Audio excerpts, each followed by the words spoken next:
Title காலிசேனா இப்ப starting போன உடனே மாண்புமிகு முதலமைச்சர் தளபதி விஜய் அப்படின்னு போட்டாங்க பாருங்க. அப்பயே தியேட்டர் பிளாஸ்ட் ஆயிடுச்சு. நார்மலா விட்டு இருந்தாலே தளபதி விஜய்னு வந்திருக்கோம். படம் முதலமைச்சர் ஆன பேருக்கு வரணும்ட்டு இருந்திருக்கு. அதனாலதான் அவருக்காக வந்திருக்கு கரெக்டா.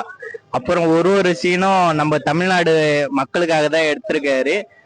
முக்கியமா பெண்களுக்காக. அப்புறமா இந்த ஜாதி மதம் அது மாதிரி இருக்கிறத பேஸ் பண்ணி அவங்களா எப்படி அரசியல்வாதிகள்லாம் அதுல பூந்து விளையாடுறாங்கன்ட்டு அதை பத்தி தெளிவா சொல்லியிருக்கு படத்துல. முக்கியமா தளபதி மக்களுக்காக வச்சு எடுத்திருக்காரு. நம்ம எப்பவுமே தளபதியோட நிப்போம். லாஸ்ட் கடைசி படம் இது, அதை எப்படி பாக்குறீங்க, எப்படி ஃபீல் பண்றீங்க? அதான் லாஸ்ட் படம்ட்டு ரொம்ப ஃபீலிங்கோட தான் போனோம். அது இல்லாம கட்சியில அழு வைக்கிற மாதிரி அவரோட பழைய விண்டேஜ் சீன் எல்லாம் போட்டு நிஜமாலே அழு வச்சிட்டாங்க. குஷி படம் சீன் எல்லாம் பாட்டும் போட்டு சோகம் லாஸ்ட்ல ஆர்ட்டுக்கு அமிச்சு சைங் ஆப்னு வேற போட்டாங்க. இதோட நடிக்க முடியாதுன்ற மாதிரி போட்டாங்க. அதோட ரொம்ப வருத்தமா தான் இருக்கு. இதோட ரீரிலீஸ் மட்டும் தான் பார்க்க முடியும்னு நினைக்கிறேன். என்னைக்குமே தளபதி இருந்தாலும் இல்லைனாலும் என்னைக்கும் தளபதி ரசிகன் தான்.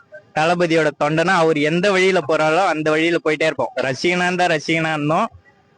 இப்ப இதோட வெள்ளை சட்டை போட்டு அவரோட தொண்டனா எப்பயும் போயிட்டே இருப்போம். அவர் எந்த வழி போறாரோ அந்த வழிதான் நாங்க. அவர் ஜெயிச்சாலும் தோத்தாலும் அவர் கூட தான் இருந்திருப்போம். இப்ப அவர் முதலமைச்சர் ஆயிட்டாரு. கண்டிப்பா அவரோட தான் எங்களோட பயணம். கண்டிப்பா மக்களுக்காக போயிட்டே இருக்கும். நன்றி.